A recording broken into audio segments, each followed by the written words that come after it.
ابنك عدى السنة ولسه شايفة ان الرضاعة حاجة مهمة وسايبة الولد يرضع طول النهار ومفيش اكل خالص، لازم تفهم ان انت غلطانة. الطفل بعد السنة لازم ياكل بس. والرضاعة حاجة مش مهمة. يعني ايه حاجة مش مهمة؟ يعني يرضع مرة مرتين بالكتير، وبعد ما ياكل. ما تصحيش الصبح كده ترضعيه وبعدين تيجي تشتكي ان الواد ما بياكلش. لا، احنا هنرضع مرة مرتين، وامتى بقى؟ بالليل، العصر كده.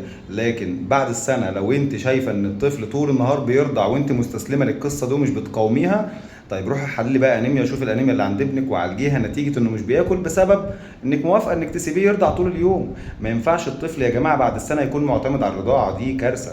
بعد السنة الاعتماد بنسبة 90% على الاكل.